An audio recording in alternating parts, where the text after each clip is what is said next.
Hello and welcome to this Nemesis 6.2 readout, where we cover the Nemesis 6.2 option. What is Nemesis? Nemesis, Nemesis, Nemesis, Nemesis, Nemesis, retard. Hello and welcome to this Nemesis 6.2 readout. Essentially, Nemesis is where Eugen lets us vote on which two divisions we'd like to see added to Warno in the near future. And by that I mean we had a vote a year ago and Nemesis 4 came out like a few days ago. Essentially, we're offered three pairs of divisions, and then we vote for which of which pair we want to see. I'm not going to start again. And yeah, yesterday or a few days ago, I covered 6.1, so that there's two, so I cover them in separate videos because somehow I'm able to talk about these things for an hour. Generally, it's about comparing the units to, what's already in the game, how it might play, that sort of thing. So yeah, here's 6.1a, here's 6.1b. To summarize my thoughts, go watch the video. I need the view time. And today we've got Nemesis 6.2. So this is between an American division and a Soviet division. So in this video, I'll cover the American division, and in the next video, I'll cover the Soviet division, and that'll be linked in the description. Of course, the channel members get it early. It's probably worth taking the time to thank the generous channel joiners, generously joining the channel. They get the names on the screen, they get their videos early, get members exclusive videos. One joined at the lowest levels with 2,000 views, and this is my sole source of income at the moment as I try and finish my PhD, although that is taking a while, mainly because whatever, I can't be bothered. So you should feel bad for me because of my own mistakes. Anyway, let's do some reading, right? The Magdeburg Counter-Strike. Hello, Commanders. We are back with another Nemesis preview. What the hell's up with me? In today's devblog, we'll roll out the Nemesis 6.2, the Magdeburg Counter-Strike, pitting the US 1st Cavalry Division against the Soviet 1st Guards People's Mechanized Division. That's what I got from that. Or the Guards Proletarian, which is people, right? The proletariat. The working class people. Okay. Motorized Infantry Division. Moto Strelki is like... It's not mechanized, really, but whatever. It doesn't really matter. Let's go! Warno's Nemesis 6. A reminder of what Warno's Nemesis DLC entails. These are paid mini-expansions containing two paired or themed divisions bringing new units, vehicles, and weapons. Each Nemesis run features 3 different offerings, which can then be voted on. After the vote concludes, one Nemesis is crowned the winner and enters Eugen development and production pipeline. So, yeah, we've had a few already. Basically, Eugen will choose every other one, so this is actually only the 3rd vote we've had. And so, yeah, the first one was 56Y versus 101st Airborne. So 56Y is the Soviet-Afghan VDV division, 101st Airborne, you'll know about them, they're the Screaming Eagles. It's more of like a helicopter division. Then this is the one Eugen picked. No, hang on. No, this was the one Eugen picked. And then we got Plateau d'Albion, which is the one that was voted for. And that actually did worse than the one Eugen picked, I guess, because it's mixed, although it has more reviews. Interesting. But basically, you get 76Y, another VDV division, and 152 Easy, which is a French reservist spam division. Then we got Nemesis 3 Homefront, which was chosen by Eugene, and this was 6th US Alaskan, if I recall, which was actually pretty fun. 6th US Light Infantry Division. It's actually a pretty fun div. Some people say it's... I saw somebody say it was slop earlier. I lost a tournament game to it. Like, it is a viable division in certain circumstances. And 157Y, which is like a Soviet reservist spam division. Both the divs I actually kind of enjoy. I'd say out of those 3 Nemesis, this is probably my favourite. Then there was Nemesis 4, which just came out, and that's my favourite Nemesis division. And that's the British London Regiment, Home Defence Region London, versus the Moscow Regiment. Yeah, it's a lot of fun. Obviously, they're not in direct conflict with each other in the lore, but it added both, and that was a lot of fun. And then Nemesis 5 has been announced. I do also have a video on that. If you just scroll through this, it is So this is Nemesis 4, right? Then this is Nemesis 5, which one of them is a second Spanish division, which is much welcome and sounds reasonably interesting. And then the other one's a fourth Czechoslovakian division, which, I mean, unless they fix something from what was in the Devblog, it was trash in the Devblog. It was like really unimaginative. Hopefully they do something, right? Anyway, so let's read the words, right? Note that each of the Nemesis pairings are all what-if battles, operations, or part of decisive campaigns in Warno's alternative World War III. They all take place within our fictional timeline but are grounded in reality and informed by historical research. Yeah, I wish they would be more fantastical, frankly. I mean, you think about what the people are voting for, right? So this one was chosen by Eugen, and it was two airborne divisions fighting each other. Okay. This one was voted for by the people, and it was the 76Y Soviet VDV division is launching a suicidal attack on the French nuclear arsenal. That was pretty cool. And then this was one Eugen chose, and it was like, the divs are alright, but it's a bit boring. And then this is the next one people chose, which is London versus Moscow somehow. Right? So you can tell that people want things that are a bit further out there. The current Nemesis 6 run, so 6.1 the Mountaineers, presents the high fighting mountainous forces of NATO's French 27 Alpine Division against Warsaw Pact's WoW Division. I'll be honest, so I did cover that on the channel as well. I'm here all day, baby. So here's the WoW one, and here's the Aero Gay Boys. I think I did already point that out. The French one wasn't so bad. The Pact one was like really boring. It was like, this is a lighter Pact division, and now you just get a bunch of T-34s and other things which are already in the game, and it's like, they could have made it a lot cooler, I think. Anyway, Warno's Magdeburg Counter-Strike, so this is the deepest lore. I don't try and make this take ages, it's just, I guess I like the sound of my own voice. Let's paint you a picture. Our Nemesis 6.2, the Magdeburg Counter-Strike, focuses on a deteriorating situation in North and West Germany. The East German and Soviet offensive manages to break through the first Dutch corps and rush forwards to the Weser almost unopposed. British and West German heavy divisions are fixed around Hanover. Honestly, this is pretty funny. So, in the lore, the British sector is losing and the French sector is winning. I did notice that.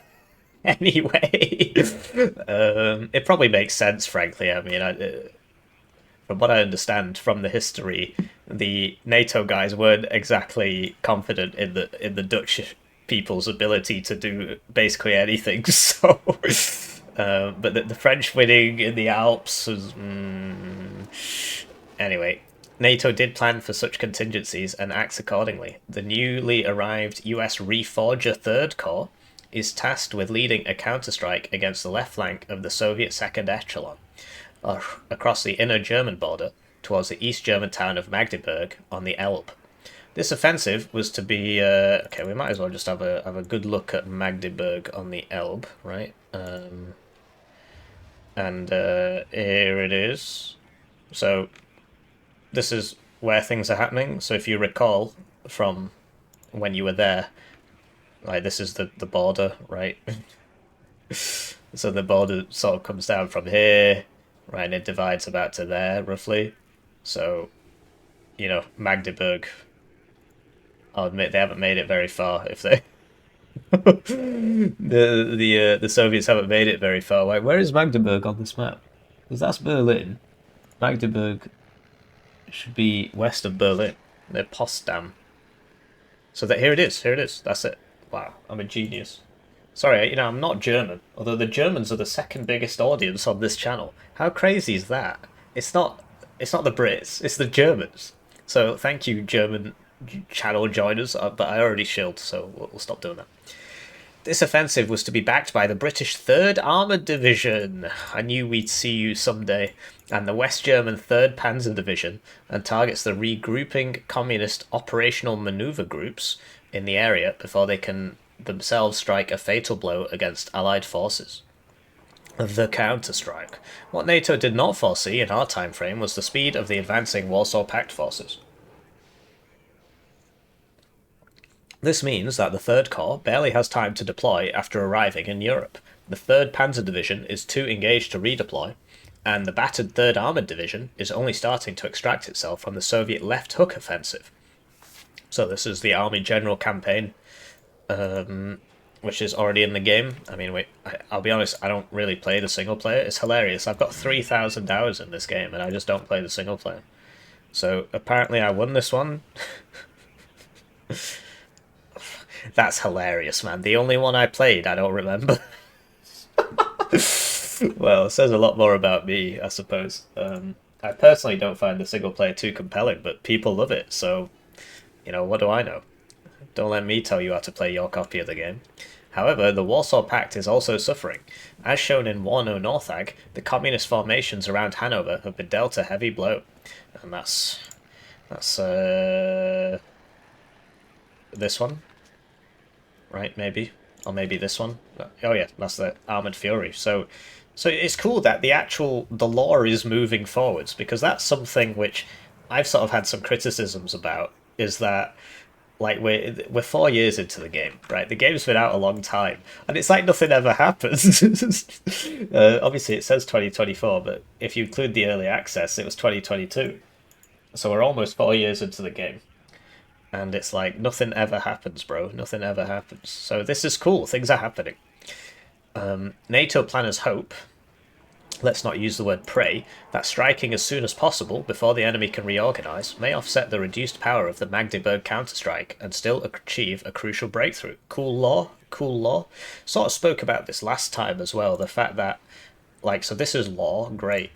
But when you look in-game and you try and make a division, there's no law here, so you don't know what's because they just spoke about how the 3rd Armoured's getting messed up and they're trying to get out and they've been attacked in whatever place. We'll just put it here, right?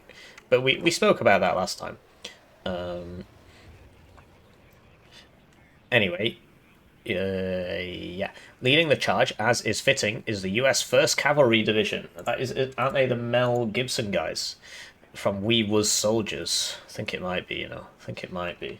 Just let me check that real quick. Wuz Soldiers. Right, here it is. So I believe they were the first cavalry, Custer's guys, right? Cavalry. Yeah, air cavalry. I mean, I don't know if whatever. There's lots of Americans who watch, so I'm sure they'll be able to tell me. Yeah. Leading the charge is the 1st US Cavalry Division, at least it's in theatre active forces, advancing without waiting for its National Guard Brigade, which represents half of its infantry battalions and 1/3 of its armour and artillery units. To make up for this deficiency, NATO gives the Americans command over the British 4th Armoured Brigade. Oh, well, that'll more than make... Honestly, the 4th Armoured Brigade could just do it by itself, actually. The first formation of the 3rd Armoured Division, which managed to clear itself from the 1st Belgian Corps front. So that's near Hanover, right? So it's like... Who knows? Isn't Hanover, over here or something? Whatever. Yeah, there it is. I can see it. Because Britain used to own that. Anyway, we're doing some reading. Right, so that's a tank. Cool. For the Warsaw Pact planners, the threat becomes apparent. None of its tank divisions engaged around Hanover can be pulled off the line, nor do they have the strength to launch a new advance. The only formation available is the Soviet 1st Guards People's Mechanized Division. Okay, but the Motorized Division. Stationed in the Kaliningrad military district, far from the front. It quickly started its strategic deployment as the second echelon of the communist offensive into West Germany, advancing behind the 3rd Shock Army, and now it will find itself directly on the path of the attacking American armour. So that's pretty cool, right? So maybe they'll have obviously we haven't read it yet, but you'd assume they'd have they'd be unprepared. They'd have unprepared stuff. So maybe some of their infantry is different because it's maybe they're missing some stuff. Maybe they doubled up on some stuff. You know, if they got there from Kaliningrad, maybe there was like an ammo dump in Kaliningrad. Who knows? We'll get to it, right? History of the first U.S. Cavalry Division. So this is even deeper lore, bro. Deepestest lore. Let's look at NATO's first US Cavalry Division. Formed as a horse cavalry division in 1921, it didn't see combat until 1943 when it was shipped to Australia to face the Japanese as an infantry formation during World War II. It first engaged in combat on the Admiralty Islands in 1944, before taking part in the liberation of the Philippines, where it would end the war. What the heck is that, bro?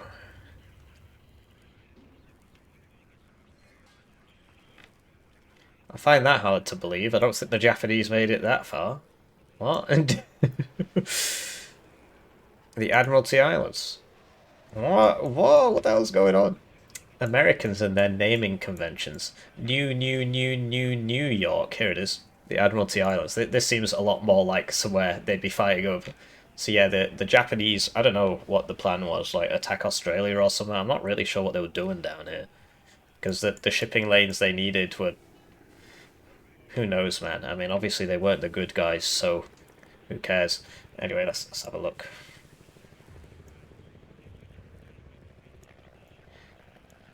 Yeah, nice place. Shame about all those weird blotches everywhere. Not sure.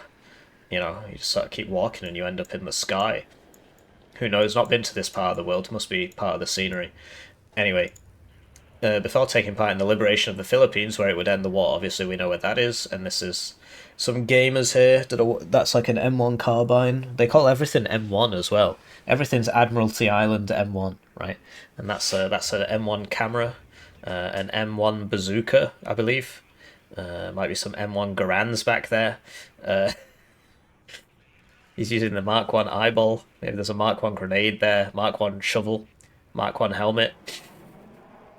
After being the first unit to enter Tokyo, following Japan's capitulation in 1945, it remained on occupation duty until 1950. Blimey, that's a bad job. Imagine winning World War Two, and then you're like, okay, you get to occupy Japan now. Everybody else gets to go home. Where it was quickly shipped to fight in the Korean War. It just keeps getting better and better. It was shipped back and forth between Japan and North Korea until 1965, when it was reflagged as the 2nd Infantry Division. Here's a guy getting shell shock from being redeployed too many times. A little bit of a convoluted organisation happened at this moment. Back in the States, experimentation of the 11th Air Assault Division brackets test. That's very funny. With helicopters had proven futile. I mean, obviously, if it's like a test division, it makes sense, right? But can you imagine going into battle and you're like, we are the testes. This formation was merged with the 2nd Infantry Division and renamed into the 1st Cavalry Division. This is the guys from Wuz Soldiers. The old 1st Cavalry Division in Korea kept going on as the 2nd Infantry Division. So, I mean, realistically, this is just a different group of lads. Although, I mean, what does it mean by... I guess some of them got merged in, whatever. The rebranded Air Mobile 1st Cavalry Division was ordered to Vietnam in 1965. In the years that followed, skirmishes led to the famous Battle of La Drank, the first major engagement of the Vietnam War. I didn't read this beforehand. Wow, I'm a genius.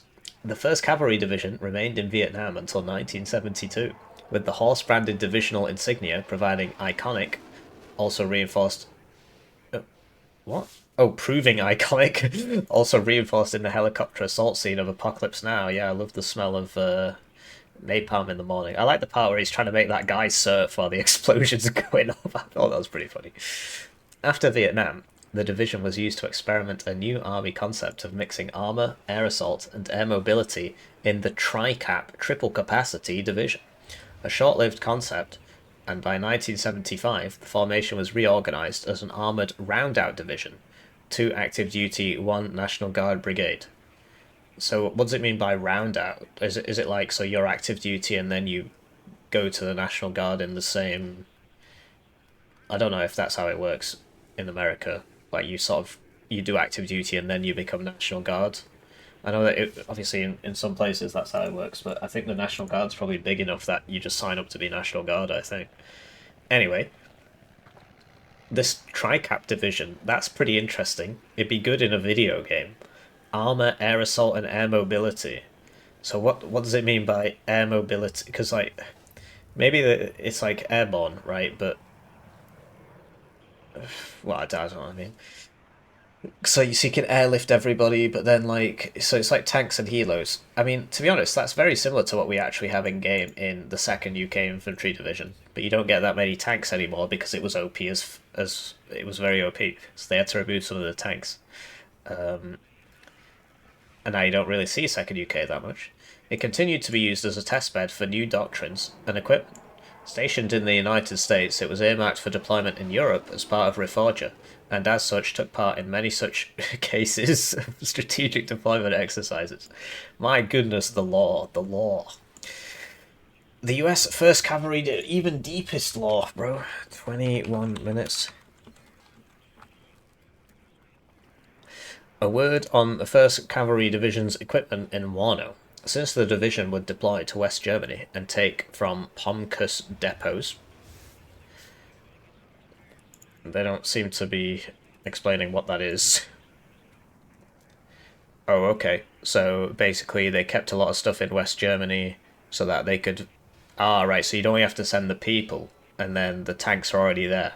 I mean, I think that makes a lot of sense, actually, frankly, because it's much easier to, you know, send a bunch of people over in planes than it is to send a bunch of tanks over, right? Think about how many... What's your Abrams to person ratio, right? Obviously they don't stand up like sardines, but you get the idea. The weaponry used by the formation would not be the same as the one normally used stateside, or in real life a little bit later during the Gulf War. Pomkus sets 5 and 6, used by the 1st Cavalry Division and the 5th Infantry Division respectively, were, unlike other sets, subject to congressional restrictions limiting when they could be filled. What? Okay. This was back when the president used to talk to Congress as opposed to just being like, hey guys, today we're invading Venezuela. This means that their equipment levels lagged behind other storage depots. In the Reforger deployment of 1987, the division was still on base model M1 Abrams, given that Pomkus depots weren't fully stocked with the M1A1 until June 1991, plus the political limits. It is plausible that the 1st Cavalry Division would be among the last to receive the M1A1. While this might have been the case in 1989, we decided in our alternative timeline that the division would have been left with older M1 Abrams and M2 Bradley models.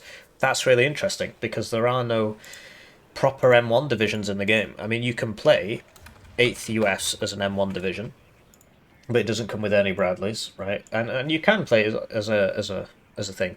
And 24th US you can technically play as an M1 division, but not really, because you can't upvet these. For whatever reason, these Abrams can't be upvetted, and so they just die, because they just...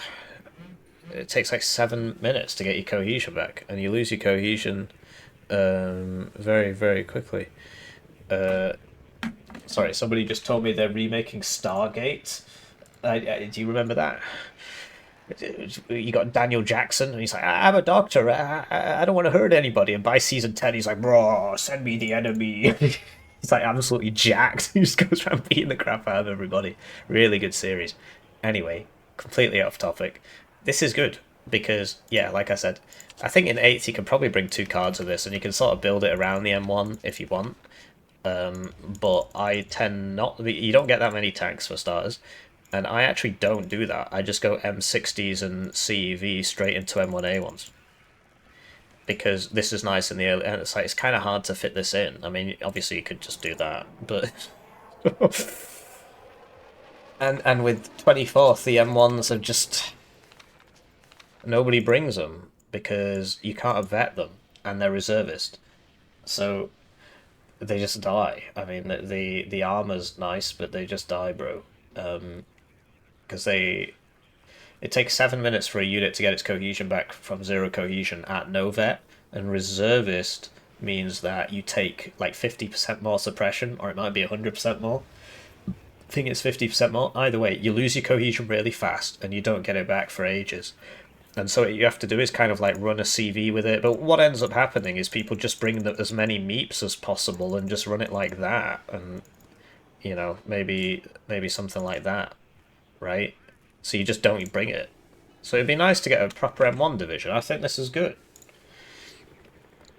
Yeah. And Bradleys. We only have like one proper Bradley division because the other one's 24th, and man, it's the same thing because they're all.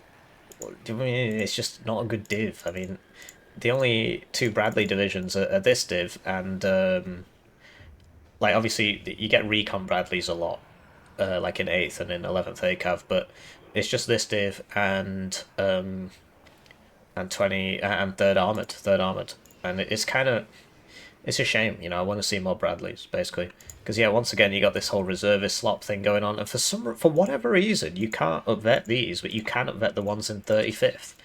I mean, they're the same National Guard, and the 35th National Guard's less well equipped, but they can be upvetted. Is that because they're older? They have more time to train on the equipment.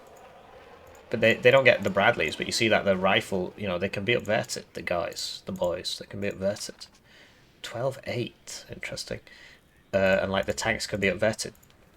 Whereas yeah, whatever. As explained previously, the 1st Cavalry Division also has to do without its National Guard Brigade. Oh no, what a shame! the anchor holding me down, I had to leave it behind. However, in turn, all the assets of what remains of the British 4th Armoured Brigade will be available. Colonials and Redcoats fighting side by side. So that's really cool. Obviously, you know, the 4th Armoured Brigade is going to carry here. Oh my god, it just keeps going. Did I shill? I did shill. So let's get onto the Logi tab. That was a lot of law. I do like my law. Do you like the law, or would you prefer me to skip it? But I mean, you know, you guys keep asking me to read these out, so I would assume you want me to read it all out. So, Logi, this is going to take a long time. Rather average, as this is a Pomcus division, and we learned something new today. Those are the depots in West Germany, right? Thrown straight into battle upon arriving in Europe, meaning you'll get a FOB, M54A2, and M35 supply vehicles, as well as a few British Stolly, so nothing new there. This is that tracked one that's in 24th, right? So it's actually decent because for some reason it's got one top armor. I really don't understand why. I mean, this is armored, but this clearly isn't. This is a tarp. But it is what it is. Obviously, there's something very strange going on with the headlights. It's got some serious eye conditions there. I'm not sure what all this crap is. But yeah, it carries 1500 supply. It is slow, but it's armored. I mean, it's okay. It's interesting. M35 is the one everybody spams out, including myself, because it's very nice in terms of because it's 750 supply for 30 points. It's actually quite cost effective, and so it tends to be that you bring as many cards of that as you can if you need supply. So you know, as well as a few British Stolly. So Stolly is this one, so 1500 supply, right?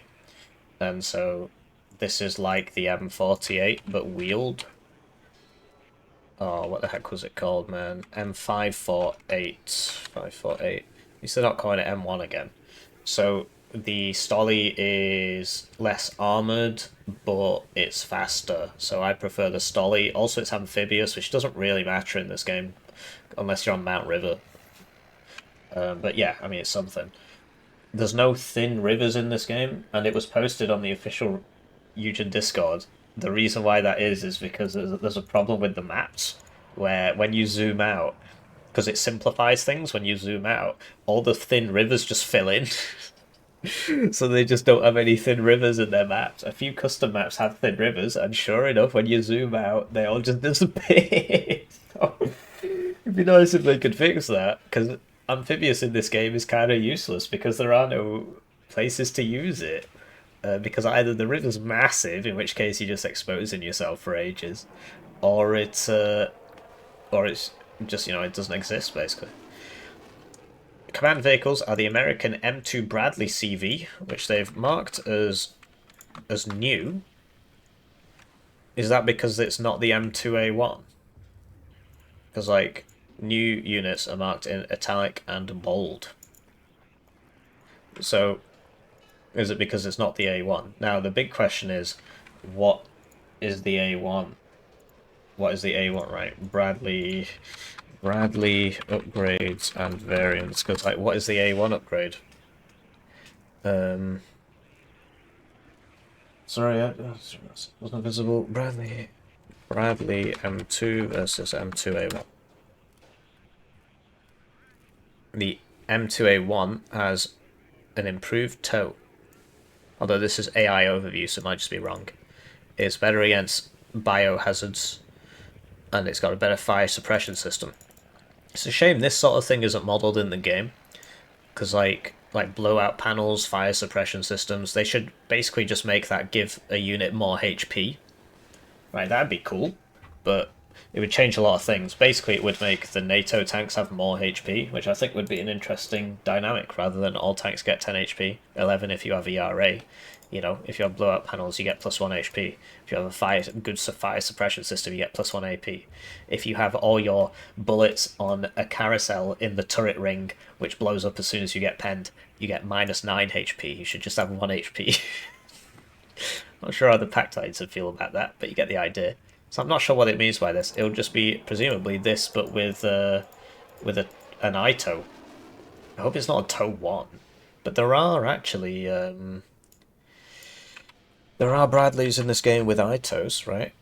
Yeah, the National Guard ones. Oh, that's an M2 Bradley, and it's got an ITO. Well, there you go. So that's the main difference, and it'll be you know, it won't be reservists presumably because the reservists all went home, or whatever, they stayed at home. The UH-60CO, so this is a Helo CV. You do see it. It's not very I mean, it's in a lot of divisions, but I only know one good player who brings Helo CVs, and that's Fortitude Fence, and I still think he's making a big mistake, but the idea is basically he air spams you, and then because you're fighting so close to your own base, he just gets a Helo CV and just caps every single point within a couple of minutes. So it can make sense if that's the plan, right? But generally you don't see them very often because they have to be landed on the ground to cap the zone, and then it gets hit by artillery and explodes, and everybody sees it land, so there are only 2 availability, right? Plus the British Sultan. The British Sultan is like one of the best CVs in the game, because basically you've got like cheap CVs which are 2 per card, and then car CVs which are 3 per card, and the Sultan is 10 points more, but it's 3 per card. So it's not the only CV like that, right? But it's just in this ideal price point where it only costs a little bit more, and you get 1 extra in a card, and it's got smoke, and it's got armor. So really nice CV, the Sultan, actually. So that was the Logi tab. Let's get to the Inf tab. Once again, pretty average, as the American brigades of the 1st Cavalry Division only had 2 infantry battalions between them, while the British only bring 1 more. Infantry will be one of the most truncated categories for an armoured division in Warno. Oh wow, okay, so in 3rd Armoured you only get like 7 slots or something, but in 119Y you get like 5. So if you look at like 11th ACAV, they get 5. Now if it's one of the most truncated, then it's either going to be 5 or 4. And if it's 4, I don't think there's any other div in the game which is 4. So that's going to be rough, man. Hopefully it's just 5. This is 6Y, it's obviously broken-ass div. Too much infantry. Anyway, so look, this is 5 as well, 119Y. But whereas 3rd Armoured is like, it's many. Where the heck is it? It's at the top, I'm regarded. 1, 2, 3, 4, 5, 6, 7. So I reckon it'll be 5. I don't think they'll make it 4. It would just make it unplayably bad, basically.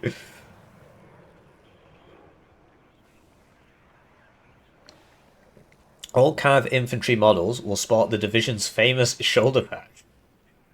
A few will also carry the division's trademark items, a cowboy hat and a yellow neckerchief. Well, that's pretty funny. So, yeah, it's good. They're putting some effort in, right? You can sort of tell they believe in this one. We'll see when we get to the packed one, man. The packed one in the last one was so bad. Yeah, I think that's pretty cool. Cav troopers will be 6-man fire teams with 5 M16A2s and 1 M60. Being based in the US, the division was not on the priority list for the M249 SAW. This squad will come in Leader, Law, AT4 and Dragon variants, the last one without the M60. 6 men. These soldiers will ride to battle in Humvees and the M2 Bradley IFV, which they've marked as new. We'll finish the paragraph. A lucky few will have access to the brats. So we've got the scat, the crap, the brat. Yeah, I mean, it just gets better and better. Sporting a reactive armor kit acquired in the late 80s, which was tested in the US before official adoption in 1993. So that's cool. That's cool. They're new things.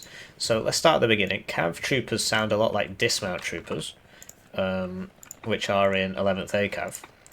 So air cav troopers are 9, right? So I think that's a bit different. But dismount troopers in 11th ACAV are only 6 guys. And that means, they're not that amazing. They get AT4s, but they get 3 machine guns, which is nice. Whereas these will be 6 guys with an M60, and like the AT4 version is probably going to be less than this, because they're not security either, so they're going to be like 35 points. Because if you think about Fireteam Law, right, that's 6 guys, and it's 30 points. And this will have 1 MG, and it will, it's a worse MG, because so basically most of the machine guns in this game are standardized, but the M60 is just worse. So all 7.62 belt-fed MGs in the game have the same stats, except the M60, which is worse. And that's because it's different. That's to differentiate it from the M240 Bravo.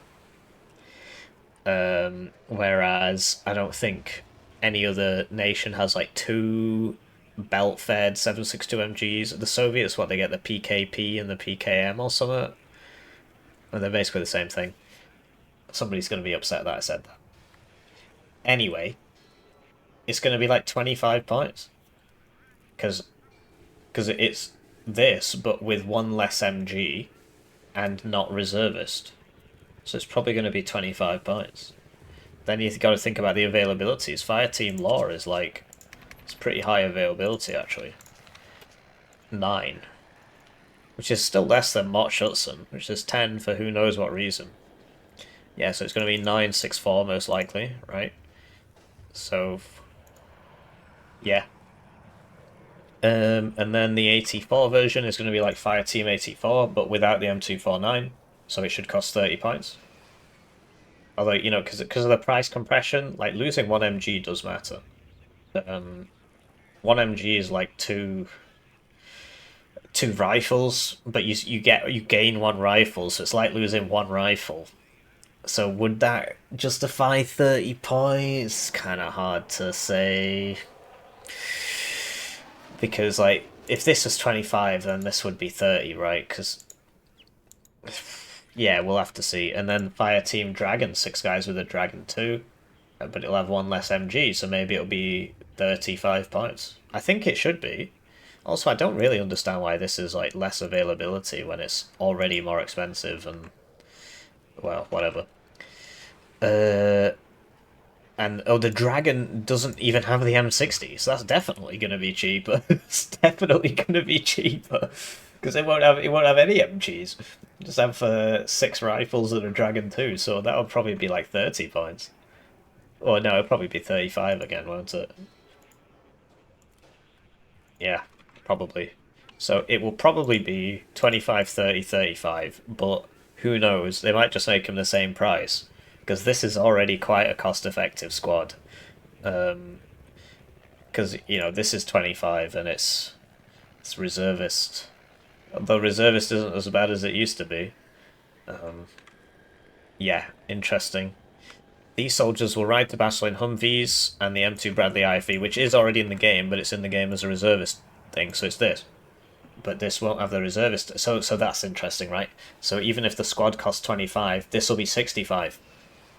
Because this won't be reservist. So the card will still cost the same. So yeah, they probably should make it 25, 30, 35. Something like that. A lucky few will have access to the Brat sporting reactive armor acquired in the late 80s, and it's an A2, which was tested in the US before official adoption in 1993. So that's actually going to be pretty crazy because the M2A2 is actually already in the game. And you see it's got 5 front armor and 4 side armor. Now, if it's got reactive armor, that sometimes, basically, it'll have 11 HP, and it sometimes makes the armor go up by 1. So, like here, this has reactive armor on it, and the side armor's gone up by 1, but the front armor stayed the same. And here's the same thing. So, like, even though the front obviously does have ERA on it, you can't really see it. The front armor's the same, but the side armor's gone up by 1. And I think there are more examples. I'm sure you get... it's a T62 one, right? So here they took off some of the armor to put ERA on, so we can't make that comparison, I suppose. But yeah, so presumably, if they're following their own rule, the front armor will stay the same. The side armor will go up by 1. But if it's got 11... because it'll be like 5 side armor, 5 front armor. Maybe it'll get slower because it's got ERA on it, but who knows? And it'll probably have a TOW 2A, and it'll probably cost 90 points. Because ERA seems to be like 5 points. Oh, here it's 10. But this has more bullet, apparently. And it also has another MG. But then if you think about the T80B versus the BV, that's 15. So it might be 10. It might even be 5 because yeah. Either way, it's going to cost like 90 or 95 points. It's going to be very expensive. 5 armor with because 6 armor will die in 1 hit to a Conkers. 5 armor with ERA will still die in 1 hit to a Conkers. So it's not actually that useful. Interesting. But yeah, cool. New unit. Right? And the fire team leader I didn't really speak about, but that's because I don't really care. The team leader, right, that'll probably be like that. Like this, maybe. I don't know, because this is for some reason 3 guys. And this is for some reason 6 guys, even though they're both fire team leaders. There's Aero fire team leader, that's also 3, so who knows. Sorry, I'm wigging out, man. That's from the hit game Rising Storm 2 Vietnam, thus referencing this. Air Cav Troopers will of course be featured in the UH-60A, so we actually did already speak about that. So the Air Cav Troopers are in lots of divisions, and basically kind of expensive for what they are. Although, given how much infantry ended up inflating in price, these guys actually ended up being probably about correctly priced now. And they're pretty cool. Sadly, they're, less availability, but they're nice to deploy into zones and stuff. I believe people bring it on 11th ACAV, because if you do the funny opener with the A10, then you can settle in, and, I bring it, right? You can very quickly deploy in. Look, 5 infantry cards, but the thing is you get lots of, cards here. So the BGS Thricer got nerfed, but, you get the idea. Cav engineers, as well as their leader and flash variants, will be identical to their infantry counterparts. Come on, man. But what does it mean by that? So, because I wish there was a flash unit that didn't have 5 HP. Do you know what I mean? It's kind of hard to get the flashes going. The flash is here, and so they're saying it's the same as their ground cat, so it'll be Cav engineers and it'll be 10 guys. But these guys, what's the capacity of a Black Hawk? Presumably it's more than 10. I mean, or presumably it's more than 9. I suppose we're here to look this sort of thing up. Black Hawk seating capacity. 11 soldiers plus a crew of 4, right? Pilot, co-pilot, and 2 crew chiefs. Aren't they the guys on the guns? Why don't they just call them gun guys? That's a damn shame, bro. They should have, and presumably they're only going to be coming in air cavalry, but like it'd be cool if the Flash was bigger because, like, for whatever reason the Flash squad is only 5 guys, and I don't really understand why. It'd be cool to have a bigger Flash squad. There's only one bigger Flash. The Flash literally only comes on 2 units in the whole game. Okay, Airborne Engineers Flash, which is the same, but and presumably the air cavalry guys will have like 1 rank of vet for free, or will they? Because they're not airborne, they're air cavalry. Whatever. Anyway, 5 guys Flash, 5 guys Flash, and then there's the leader, which is in 101st Airborne, which is like 12 guys Flash, but he's a CV, so you never see him because you only get 2 of them. There it is. Aero Engineers Leader, 12 guys, M60, Flash, Blackhawk, right? Aero Engineers, 10 guys, Satchels, Shock, right? We'll see. We'll see. I mean, these guys get in the 1 rank of vet, but that's because this is an airborne division, so who knows? The division's combat engineers were known to have retained recoilless rifles up to the Gulf War. As such, they will get a card of Cav Engineers M67, so that's pretty cool. So, is that going to be 10 guys? Presumably. It'd be cool to get the 10 guys with the Flash, man. I mean, obviously it depends. They got to vote for it first, and then we can argue once that's happened. Because, yeah, it's like, well, we're just... Because they're saying it's new, but it'll be identical to their infantry cat. Why? Why not make it new? Cav Engineers M67 is pretty cool. But it depends, right? Because... So if you look at Light Rifles M67 on 6th Alaskan, which we already spoke about a bit today, this is a pretty cool unit because you get 5 of them at 1 there and you just hit them with the recoilless rifles, which can shoot at vehicles and infantry. It's got a nice range, poor accuracy, but it suppresses the hell out of things. Very cool squad, very fun squad.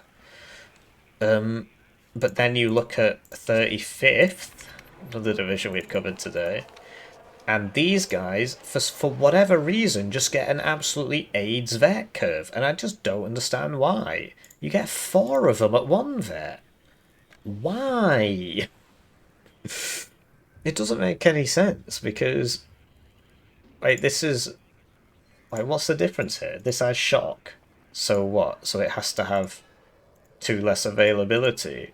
It doesn't make any sense. It literally doesn't make any sense. And this didn't used to be the case, but basically, Balance Man, I know it was a long time ago, he nerfed these because he was like, oh, it's spam div, and so he just made the availability crap, and you just run out of stuff. So if it's Engineers M67, man, we're gonna have to have that conversation. Hopefully they're not 4 availability at 1 vet. All of them come in trucks. I thought you were air cav. Okay, you're just regular cav, you're not air cav. My bad, bro. My bad. The usual gaggle of MP Patrol, M60 MMG teams, and 50 cal teams, TOW2s and TOW2As will support them. All of them in transported soft-skin vehicles. Transported in soft-skin vehicles. It's a shame there's no MP Patrol M67, but I suppose they're you know, this is your M67. Yeah, so MP Patrol, right? 50 cal. That your one will be 5 points more and have 30% accuracy. That's surprising. This is a 50 cal with 12 availability. That's neat. And I think that's the only division where that's like that, actually. Maybe I'm wrong. Anyway, it'll just be that without reservist. TOW2s, TOW2As, so we'll get the, that's in 6th Alaskan again. So yeah, there you go, you know. Although this is an airborne one. M60, right. TOW2A is the same as the TOW2, but it has tandem, so that means it does +1 damage to ERA, right, like that Bradley, and that means, because that usually doesn't matter, but actually that's pretty important because it will 2-shot a T80 BV, whereas a regular TOW2 will not 2-shot a T80 BV. And against ERA, tandem actually is better because there's very few times you'll one-shot it, but if you're dealing +1 damage every time, then you deal +2 damage in 2 shots, and the enemy only gets +1 HP. So it's like a counter as opposed to a mitigation or whatever you want to say. Um, the British will make their presence known with a few cards of Rifles Leader, Gun Group unfortunately, and Arm Rifles coming in Rovers, Bedfords, or Warriors and Warrior Milan IFV. So that's pretty cool actually. It's going to be a very packed tab if they're saying, it's going to be one of the most truncated categories for an armored division in Warno. So it's going to be like 4 or 5 slots. Well, what? You're going to struggle to bring everything. Like, you're probably going to have to get rid of... Like, you're probably not going to be able to bring any of that. It'll probably be like 11th Gav. But yeah, Warrior Milans, that's great. They're really good. They've come up in price a lot, but they are still very good because, you can get a Warrior Milan with an arm rifle for 80 points. 90 points. And that means you can't buy 3 a minute because it's gone up too much. But yeah, I mean, it's cool. Very nice squad, right? 7 guys for... Well, okay, this is basically standard, but it's better than, like, Moto Strelky. MG's worse, but... Sorry, AT's worse. MG's better. Gun Group is kind of bad, so basically... People used to spam these out in the Warrior Milans. Honestly, they used to be 20... Like, this should not be 30 points for what it is. It's 4 guys, right? This is almost twice the guys for 10 more points. But yeah, it used to be a cheap way to spam out Warrior Milans because that is 80 points, but it used to be like 60, so you could buy 4 in a minute or something like that. It was 65, I think, and you could buy 4 in a minute. Now it's 80, so you can buy 3 in a minute, but it doesn't matter. You might as well just buy the arm rifles. So they've been basically nerfed into obsolescence, sadly. So there's your guy. Finally made it out of the inf tab. Blimey, I'm going to die of old age before I get to 51 minutes. Flipping it. Sorry, guys. Artillery, pretty good, with the missing National Guard artillery compensated by the newly attached British 4th Armoured Brigade, bringing their own choice of long-range weaponry. Self-propelled mortars include the usual American M1... Oh, this is the pallet... No, 107mm. What? Oh, it's a mortar. As well as a few lighter FV432 mortars with an 81mm one. So if you want to smoke stuff, the FV432 mortar is your friend because it is cheaper, right? It's worse against, slower, right? It's got less armor and stuff, but it's got smoke, and it shoots just as far. The issue is the smoke clouds aren't as big, but it's 10 points cheaper. But I believe they're both 3 availability. Maybe the FV432 is 4, actually, which does make it better. Yes, this is 4, because it's a smaller caliber, whereas the American one is 3. They do actually have an 80, they have their own version. But yeah, the FV432 one's nice, because it carries loads of ammo as well, although it used to be a lot more ammo. They reduced that, but it's still, I mean, 1, 2, 3, 4, 5, 6, 7, 8, 9, 10. 10 times 1, 2, 3, 4, 5. That's 6. That's 60, right? 120. Well, you could definitely fit more in, though. Like, what's going on over here? There's so much space. So you just put some... What a joke. Anyway, the British provide the regular M109A2, which is the Paladin thing, right? While the Americans feature the laser-guided M109A2 Glupsup. That's really cool. So we actually already have this in-game, but in the Toad variant. That's this, right? And so it's going to be... Like, the British one used to be better as well. It used to have more range or something. Wish we could turn back time. Anyway, the Toad one shoots more because it's Toad. Also, it is a different gun. But you see that it has the indirect... So basically, it's really cool because it gets a very narrow dispersion circle when you have Recon in the corrected fire radius, because it's like it's being laser guided, so that's pretty cool. So it'll probably cost, a bit more So if you think about the Acacia, this one, right, that's 50 points more than the regular Acacia. So it's probably going to cost 260 points. Well, it is what it is. The ubiquitous M270 cluster. So I'm not sure if these are the British ones or the American ones. I believe they're the British ones because of the Gulf War thing. But I mean, who could possibly tell you? Anyway, tank tab. 5528. Tank tab. As expected, very good. 2 British Challenger battalions more than make up for the missing National Guard battalion equipped with the M1 Abrams. The division's workhorse is the base M1 Abrams. Great. And Commander CV variant. To upgrade their resilience, a few will be fitted with hardened steel armor, applique as the M1 mod, as encountered during the Gulf War. This will increase their resilience by a mere +1, but will bring its front armor up to 17, which should make it impervious to one-shot death from 30 AP. Oh, I'm out of a job, bro. The amount of times I've said that. Being already marched to war, this MOD variant will also receive the Gulf War's depleted uranium ammo to increase its tank gun's penetration. Very cool, very cool. So we spoke about the last one, right? Which, honestly, I'd just like to take a second. I mean, we're already well overdue on the time, so I can just yap as much as I want, I suppose. But it is important. So in the previous one, this is 5.6.1, right? They were like, the Podtails bring a new T-34.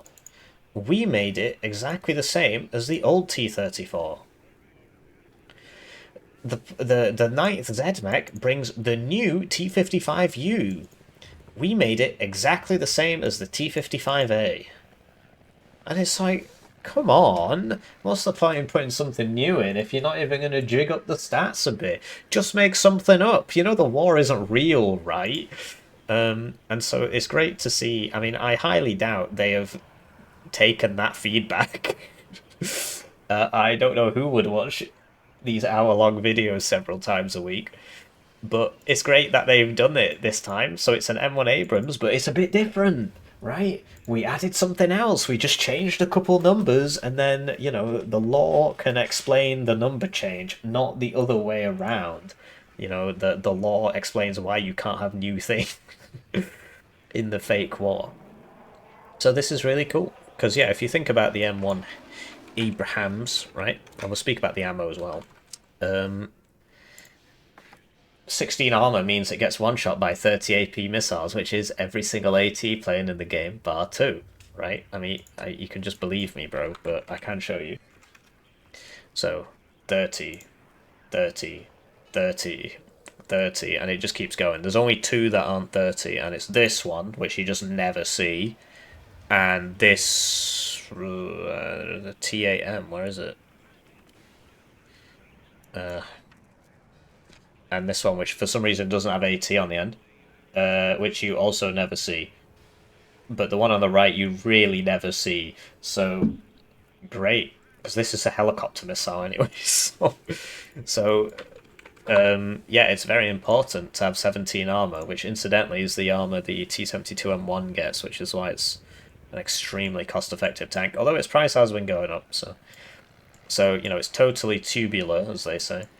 So the M1 is actually pretty decent.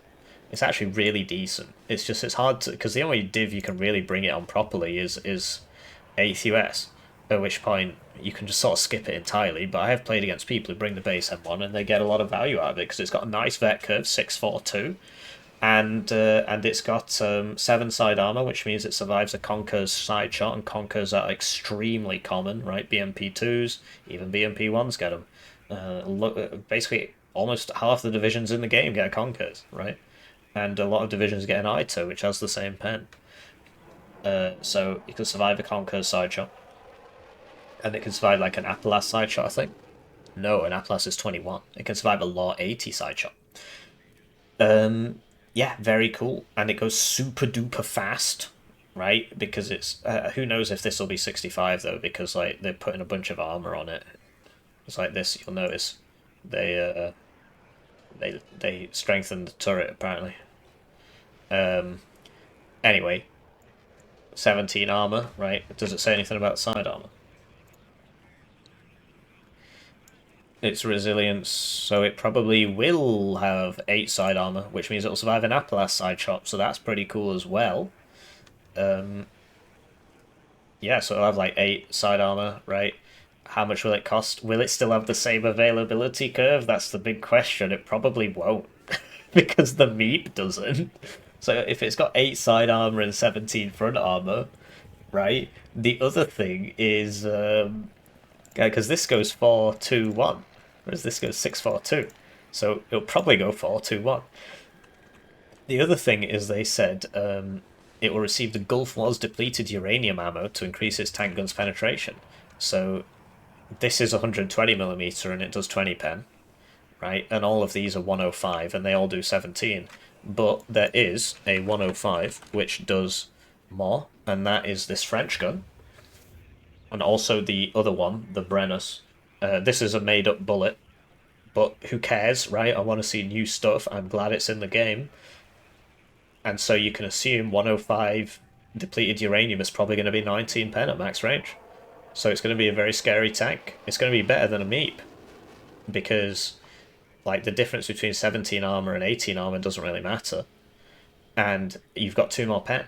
It's probably going to cost as much as a Meep. It's probably going to have the same availability curve as a Meep. That's how I would do it. Obviously, I'm not in charge. I am the warning order. So you'll probably have 19 AP. And it'll probably have, yeah, it's probably going to cost about 230 points, right? Because, 10 points for the armor, 20 points for the bullet, something like that. Will it still go at 70? Who knows, right? Incidentally, if you have a... Because you'll notice the road speed's higher as well. Not much higher, but... So that's cool. The Americans will bring a CV, so that's very, very useful. Because it's good against infantry. I've been trying to get into using this, actually. So there's the CV and the AVRE, and the Brits invented the gun, and then they sold it to the Americans. So it's the same gun. It's called Summit, but it's the same gun. The CV is better because it's faster, and it can survive a Milan 2, and it can survive a TOW 2. The AVRE has smoke, but it's super slow, which means it also turns slowly. And, it costs 5 points less, which... I suppose it makes sense, but, like, this being 10 points more makes no sense, because, like, the only difference is it's got ERA, so why are you paying 10 points more for plus 1 HP and plus 1 armor? I suppose the Romor would survive a Conqueror's side shot, because it has, But, like, why does a Romor cost more than the CV? Because the Romor would survive a Milan too, because it's got 11 HP and 10 armor, and it would survive a Conqueror's side shot, whereas the CV wouldn't. But I think they should cost the same, because it's slower. Although it's got smoke, but the CV's got 50 cal, which is important. Who cares? 5 points doesn't really matter for these kind of more expensive units, low availability units. Anyway, CV, good against infantry, because it just immediately suppresses the crap out of them. And the M109 ITV. ITV is a television company in the UK, but anyway, this is a TOW 2 launcher with 2 armor and mediocre stealth. It's fairly decent. It's just the Pratt is the same price, goes faster, and has a gun. And it's like, well, come on, that's not very fair. The ITV should probably be 5 points less. It doesn't have the gun. The MAG is surprisingly, because the one on the right, you can just run an infantry squad right up to it and kill it. The one on the left, if it's covering open ground, the infantry can't really get to it without getting shot to pieces. And it does tend to matter, and it's a little faster. But anyway, lastly, the British provide a few cards of Challenger Mark II and their leader variant. So this one had its availability go up. So a lot of people say the Meep should get better availability to match the Challenger, but I don't think it should, because the Meep is a lot better. Because it fires way faster. Got more accuracy on the gun. For some reason, the Challenger Mark II has this terrible accuracy. It doesn't make any sense, because in real life, the Challengers, the most accurate tank in the universe. Anyway, this goes 5.32, so you can bring it at 2 vet, which is useful because of how low the Challenger, not the meat. It's useful because of how rubbish its ROF is. So even at 2 vet, it's basically just the same as the meat. And that's basically what you have to do, right? That's the comparison, everybody. M1 IP. Because you got to compare it to the meep at 1 vet. But the meep at 1 vet fires faster. It's got one less pen, but who cares? It's a lot faster as well. It's a 65 kilometers an hour instead of 50, and it's got a 50 cal. Like, it is better. You are paying for it. But the fire rate matters more than 1 AP. Anyway, it's a good tank because you can bring it at 2 vet, and the leader variant, which you bring at 1 vet, is just sort of the same thing.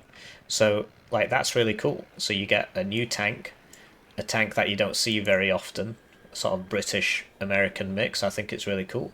I don't know what tank that is. I think it might be a Challenger. Do let me know in the comments section. I know it's an American one. I know it's an American one, but I can't tell if these are the RAF or not, because they definitely did wear those massive helmets, and, sorry, British guys, not RAF, and they used this gun, which they got off the Americans anyway. Recon tab. So that's, I'm sorry this has taken so long, guys. Rather average, with the division only having a single recon cavalry troop, as the left-behind National Guard was supposed to fill out the ranks. The British come to help with some of their own recon units. Okay, so that's useful. The obvious selection of so sorry, we're talking about like the tank slots, right, and the arty slots. So that's probably going to be similar to 11th ACAV, because it's also an ACAV. So RT, 1, 2, 3, 3, 3, probably, and they get some Germans, whereas this time they get some Brits. And then the tanks 1, 1, 1, 1, 1, 1, 2, 2, 2, 3. So you can do a lot of this, basically. It's a nice tournament pick, this div. It's a nice tournament pick, because you can get, like, as many tanks as you would ever need, although, you should get the Jaguar too, and you don't actually have to use the 3 AP slots. So people really do like this in tournaments, particularly if you're on like the narrow side of Hesse or something. You can just print the Abrams because you're in a narrow field. In 1v1 it's very challenging to use this div, but imagine if, because you get like Marders, right, and the Marders, so you can see where they've got the inspiration from, right? It's going to be quite similar to this. Dismount troopers instead of whatever troopers, and instead of Germans it's Brits, and it's probably going to be 5 inf, I'm guessing. So yeah, you can see where they've gotten the inspiration. And then yeah, so recon rather average, so that's a shame, because the advantage of 11th ACAV is that, oh no, I don't get much infantry, and then you get so many good recon slots. Although BGS Stricer got nerfed, so they're kind of crap now, but you can bring 2 cards of scouts and stuff like that, and you can at least have infantry. Yeah. And yeah, so you get Brits instead of Germs, right? The obvious selection of Cav Scouts in Humvee and UH-68, as well as Fault. Fault is so bad, man. Cav Scouts? Okay, so it's National Guard Cav. So yeah, there you go. So this is where you get some more infantry in, because this is an 8-man team. So you would bring this as a necessity at 1 vet, and that way, even if you only have 5... we're just guessing here. Even if you only have 5 infantry slots, you can just spam out the recon guys. I mean, it says average slots, so I'm thinking, like, what's an average slot? Like that, maybe. Seems pretty average to me.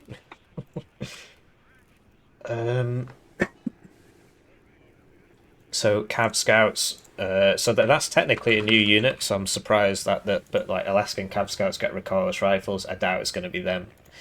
It'll probably be 8 guys like this, but without National Guard. 8 guys like this, but without National Guard. It might be a Dragon too. Yeah. And they come in helos, apparently. I don't know if these guys do. That's interesting, because it means you can do a heli rush, because the helicopters will start further forwards, because they'll get recon deployment. And the Huey's actually pretty fast. Sorry, the Chinook. Sorry, the Black Hawk. is actually pretty fast. And it's got ECM and it's got enough HP to survive like an Osa or a Tractor Rapier, anything up to a Cub, you know. And so you can do some pretty zany things with those. The M3 Bradley CFV Recon vehicle, that is new. So it's like the M2, but betterer. This also includes a few unusual examples the division was photographed with during Reforger 87, called the M3 ETAS. And there you go, it's got a cancer-causing stick on it.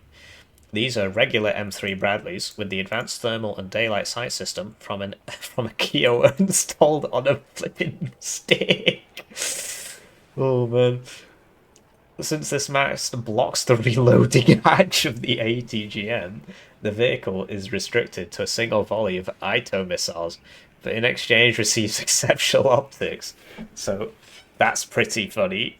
But like, what is an M3 Bradley? Because that's not been in the game before. We have the M2 and in all its glory, like many versions. Oh, they call everything the same thing. So the oh no, okay, this is already in the game. But like, oh, well, it says it's new, so it's not the A1. So what does that mean? If the M3 just means recon, then if the M3A1 gets the TOW 2, the M3 will probably get an ITO, so it'll probably be cheaper. But like the M3A2, because yeah, the M3 presumably, right? Bradley M3 meaning. Because yeah, okay, so the M3 is literally just recon, so it doesn't mean it's better than an M2. It's just the recon version. Okay. Although I shouldn't be trusting this AI thing, it lies all the time, but I'm sure you guys can tell me. So it'll be this, but with an ITO, so it'll be cheaper. It'll be like 110 points, because having the TOW 2 here is very important, because it means that, because you've got mediocre stealth, it's kind of hard to spot this. This one especially, because it has 5 armor, it's like a Jaguar 2, in that, you know, Conkers or whatever can kill it, but you shoot the TOW, the tank sees you because you've opened fire, he hits you, okay, you don't care, your TOW 2 hits him and stuns him, and then it fires the second one because it has 2 in this tube here, and then you kill him before he can shoot you again. So it's very funny, actually. The disadvantage, of course, is that the... Sorry, just messing up my desk there. It's my bad, make sure it's not messed up the camera too much. The disadvantage is that the availability is quite low. You only get 3 in a card. Now, in 11th ACAV, that doesn't matter. Yeah, you shouldn't be up there in these anyway, because the idea is if an ATGM's coming towards you, you should smoke and leave, right? Your stealth is your weapon. And you need as many as you can. In this div, obviously, everything's 1 point, but if it's average recon slots, then it's going to be less cool, right? And then this ETAS, which will have exceptional optics, because it's this stick, the cancer stick. So, you know, this gives you the brain cancer, but your injury isn't service related, so you should be fine. And that gives you exceptional optics. Sadly, you cannot launch Hellfires. But the funny thing is, so it's like wherever it is, stops you from getting out. Presumably, you come out here and just pick up the thing and slot it in. I don't know how it works. I can't see it coming out of this one, right? But yeah, this will be blocked by that stick. But I mean, no, these guys are up here, so this must be the ATGM reload hatch, because that's where the stick is. So you get exceptional optics on an ITO double volley, but you only have 2 rounds, so you've got to go repair. You've got to go resupply. But you only need 2 to make the enemy piss off. The flying recon units include the Scout, the Kiowa, and the Quick Fix 2. So they've definitely based this off 11th ACAV. Scout, Kiowa, Quick Fix 2. So the Quick Fix 2, because your slots are so nice here, you can actually bring 2 cards. So I bring both of these, because the idea behind the Quick Fix is that the jammer thing, you know, the SIGINT, nobody cares. And same with Fault. Fault is crap. I'll show you the Fault later. The jammer thing basically means people don't get corrected shot when your helo is over that area, which is something you don't really notice, but it does actually matter. Like your guys will just survive a bit more from enemy artillery, and you won't really notice, but it does matter. The main advantage is it has 40% ECM and 8 HP, So you send this in front of, you know, your helis. I know we've not got to that part yet. I don't know what they're bringing, but I would assume there'll be something, or even this. And the stingers shoot you first, and usually they miss. And if they don't, you don't die. And so then you just bring it back. And if they don't shoot you, then you bring up, you know, the attack helo. Typically, you wouldn't use this because it's got its own recon. But you bring up the, you know, the ATGM helo or whatever, and then you just kill whatever's there, and then you go back. And so that's a very, very useful double combo thing. Good at the start of the game as well. But this is good at the start of the game because it just launches a Hellfire at somebody, but it's very expensive and it dies in one hit to stingers. And then this is cheaper. So if you can only afford to bring one, it can be worth bringing this because you get four. But as I've been learning the game more, I've been using fewer recon healers because I already basically know where everybody's going to be because I know the maps. So, you know, it depends how you're feeling, right? The British field the Scorpion and scouts in the Rover and Spartan.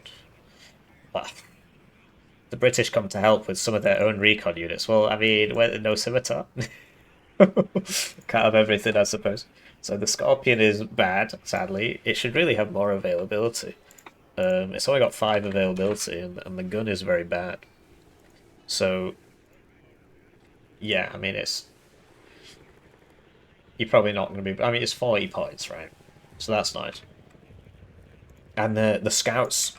Brit Scouts are good because they have AT, whereas the American ones don't. They obviously cost more. You got to pay 10 points more for that AT, but it's worth it. And the Rover's nice. The Spartan you don't see a lot. But the Rover's super fast because it goes at 90 kilometers an hour off-road. The Spartan is also really fast, but it's tracked. The Spartan has 2 armor. It's only got an MMG, but it is right for a tracked vehicle. Look how fast it's going. It's going 70 kilometers an hour. So what you can do is bring them in the Spartan and then throw those Spartans out in front of your tanks, but it's only good optics. So you're probably still going to need the Bradley anyway, so you can actually see. But if the Spartan gets hit, max range tank shot with 2 armor, you might survive. You probably won't actually because you've only got 8 HP. But, you know, ATGM you can smoke, and there you go, 1 enemy ATGM wasted. So it can be worth it. But, well, I don't know, because there's no LRS, right? The fault, but yeah, because there's no LRS. And there's no funny M1A1 Recon whatever, right? Where's the M1 Recon? The M1 Mod Recon? What? Come on. It's Cavalry Regiment. M1 Mod Recon? Come on, guys. I'm just saving it for another DLC. So, faults are just bad. Because Siggin is bad. Okay, they actually have ground surveillance radar, my bad. Either way, they're only 2 guys.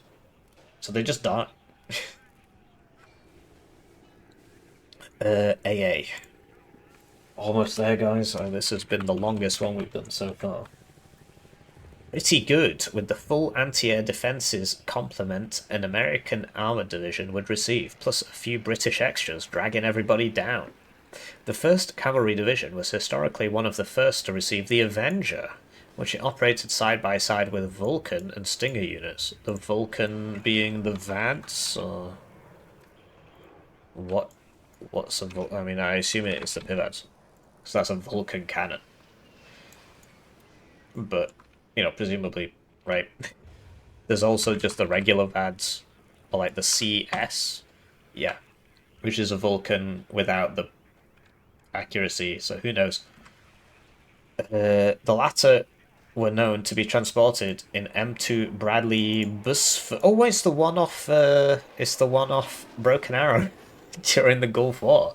A dedicated variant to be represented in game with increased anti-helicopter range, but only firing HE rounds and a single ATGM volley.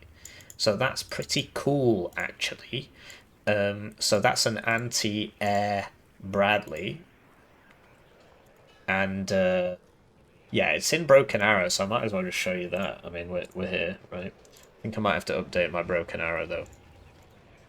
And it's like anti-helo and stuff, so these guys, they just re-export the whole game every time, man. I have to download 2.7. Okay, that's not the whole game, but anyway, you get the idea.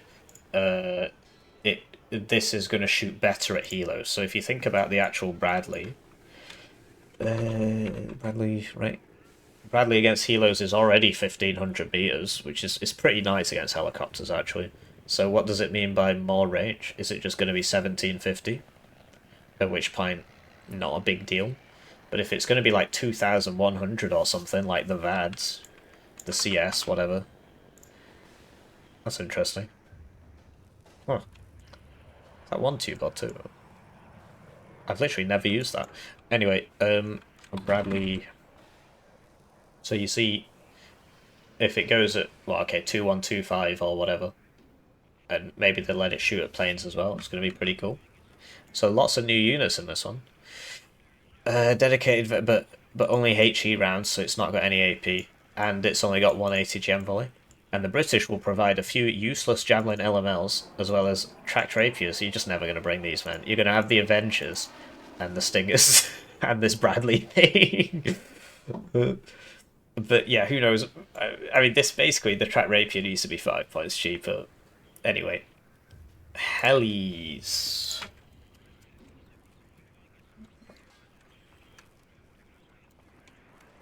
Helis, rather average with the same mix of... Oh, wow. You get Apaches. So that's actually really good, because you can send out the quick fix in front of the Apache, which you can't do anywhere else in the game. So, because that's something third armored, because like with third armored, you basically have to use this with the Apache behind, right? And this will die to the Stinger in one hit, as we've been speaking about, whereas the quick fix can't. So the quick fix plus Apache combo, actually very powerful. I don't think there's any other... Oh, no, never mind. I'm a fool. 101st Airborne can do it. Because I was going to say, I could have sworn I've seen that before. Yeah. 101st Airborne does it. Yeah, so that's a very powerful tool of 101st Airborne, actually. Using the quick fix with the Apache in front. And the quick fix absorbs the bullets. And the Apache does the killing. So that's a pretty big deal to have in an armoured division, because that's previously an airborne thing. It's saying in lesser numbers. AH-1F is the Cobra, right? So in lesser numbers is an interesting... Because these are only one per card, so it depends how much all this is going to cost.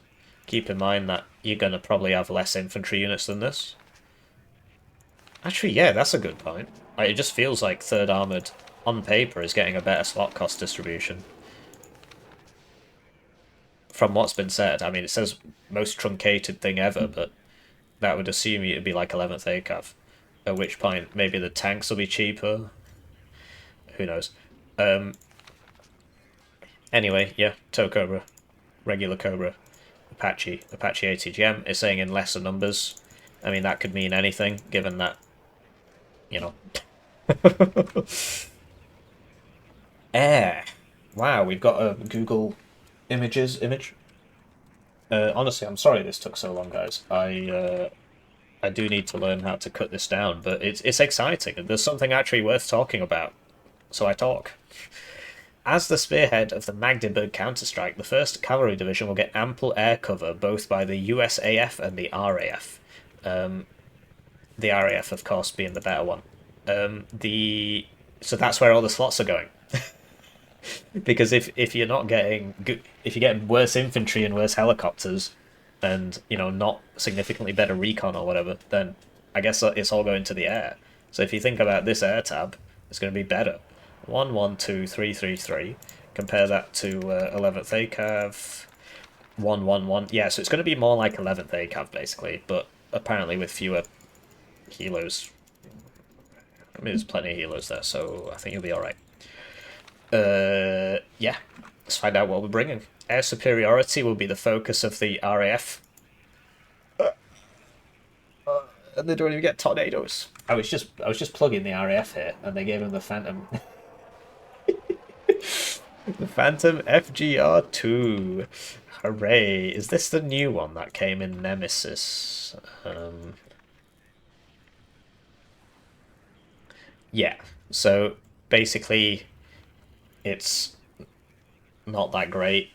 I mean, it's got less range on the big missiles than the American one, but its small missiles are better and it carries more. So it sort of makes sense that they cost the same. The American one, right? that used to just look like that, and then they buffed a bunch of the missiles up to 8,400 meters, and people were like, "This plane's ridiculous." So then this plane specifically, they nerfed the missiles back to where they were before. And I've seen one or two angry comments of people saying, "Oh, they always nerf America." What do you mean? It's the same as it used to be. Well, what can I say?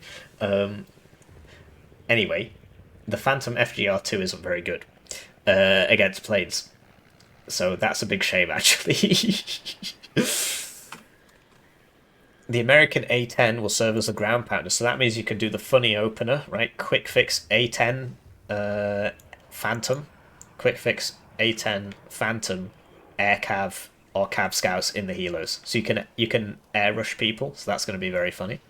The American F-16 will take to the air in multi-role loadouts, so it's a lot like 11th ACAV, but swap the Germans for Brits.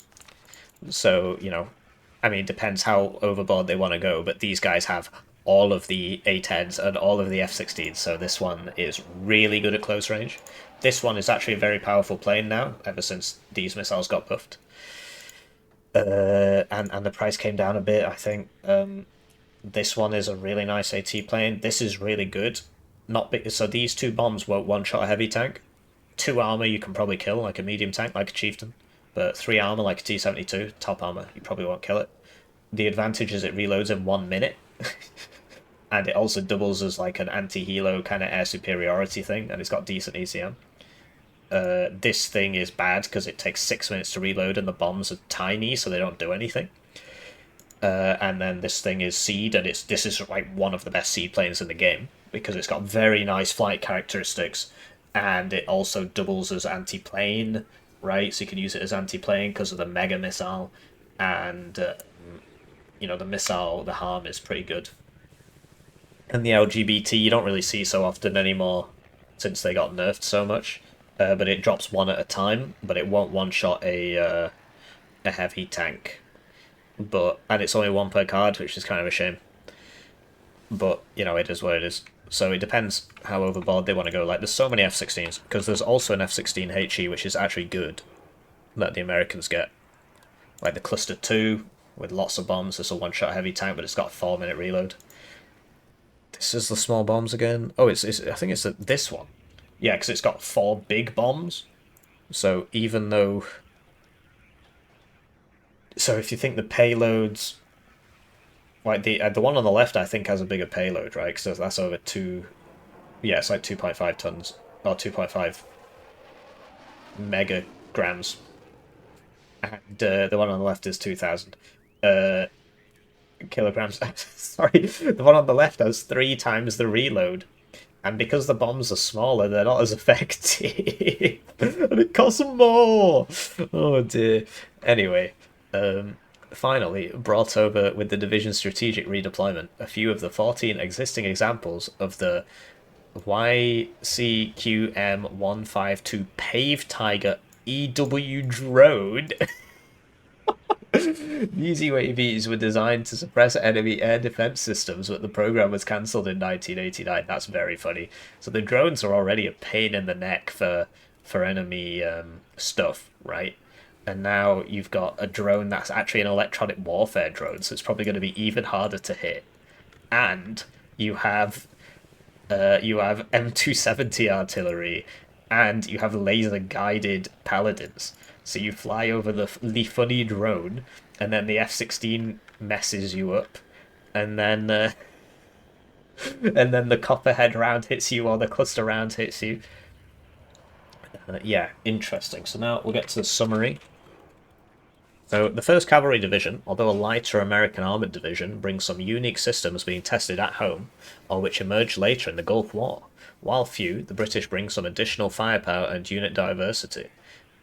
And this time, we'd like to give a shout out to our community member, Zandatsu97, for providing some inspiration and background on the 1st Cavalry Division. So there you go, guys. These people writing hypothetical divisional roundups on Reddit. And it's like, who's going to read this? Well, it turns out the game devs read it. So, congratulations. To summarise, this is really cool, because you'll have noticed that like America, sorry, just NATO in general just hasn't been getting any heavy divisions at all. If you look at the divisions we've been getting, this was a base game div, this was a base game div, this was early in the game, this was early in the game, early. Like the last heavy divs we got was fourth armored, which isn't a proper heavy div because it's only got chieftains, and fourth Dutch, which was actually a heavy div, and CLKA, which is kind of a bit heavy. Everything else is light divs, light div, light div. You know, I'm simplifying here. Light, light, light, light, light. You know, these are wheeled tanks. Medium. I suppose brunette you could class as like light, medium, but you know, slow tanks, light tanks, right? There's not enough heavy divs on NATO. Whereas if you look at Pact, every single div's like a heavy div. There's so many heavy divs, like heavy div, heavy div, heavy div, heavy div, or you know, heavy mediums, whatever you want to call it, T72, heavy div, heavy div, heavy div, heavy div, heavy div, heavy div, heavy div, sort of medium div, heavy div, right? Do you see my point? So it's great to see a NATO heavy div. In terms of the packed version, I will read that out tomorrow because my throat hurts from talking for 1.5 hours. Maybe, or the issue is the clock's in the bottom right, so I guess I'm basically just going to read it out right now and have it as a separate video because this took me 1.5 hours. But like this div sounds really fun because it's like 11th ACAV, which is a fun flavour div, except instead of Germans it's Brits, and it brings quite a lot of new stuff. Like there's actually a lot of new units here, so this is so much better than Nemesis 6.1, or at least the NATO one is better than the NATO one. We'll see how bad the Pact one is this time. And I think it's really interesting. I mean, the Americans obviously they love Wuz Soldiers, right? And you've got like a new tank, the M1 mod. You know, you've got a proper Bradley div. We don't have a proper Bradley div. We've got a heavy armored div with a couple Bradleys, and we've got a reservist slop div with a lot of slop Bradleys. This is a proper Bradley div, so I really hope. Well, okay, we haven't seen the .3 yet, and we haven't seen the Pact one yet, but right now this is the best option on the table out of the three I've read out of six. This is the best one. You know, 3 individual divisions. Yeah, like you know, Bradley's without reservist, right? Although I don't know how many you're going to be getting. You know, you bring in Warrior Milans as well. It depends on this infantry slots thing, right? If it's 5 units like 11th ACAV, then it's going to be pretty rough. Because it's saying one of them. If it's 4, then you just fucked. So I don't know. And then the RT, you get the Copperheads. That's cool. That's the only new one, I guess. And yeah, the M1 mod, the mixed with challenges and CVs, like it's a pretty cool concept. You get all these cav guys, right? The M3 Bradley Recons, so that's a bit worse. The M3 ETAS, which is a bit better, but actually a bit different, right? So these are like they're new, they're different. This funny Bradley anti-helo thing, that sounds pretty interesting. It's in Broken Arrow. I updated Broken Arrow. I can't be bothered launching it. Getting the Apache plus the quick fix is a very potent combo. And then this thing, which is right now it's only in Nemesis 4, right? And it's basically just this one but with guns. Honestly, I don't know if it really should be 10 points more. The gun is very useful because it just makes it so you can kill helicopters in one pass, whereas the one on the left just can't do that. And then yeah, F-16s, and then this funny drone thing. I think it's really good. So do let me know what you think. Check the link in the description for the link to the Pact one, which should just come out like maybe the day after or a couple of days after. Of course, the members get it early because I like money and I need money to survive. Do you think I should just like shorten these? Do you think I should just skip everything? I mean, I suppose you could just skip to the summary, and you could see the summary, which is that it's a fun div. And I'll see you in the next one.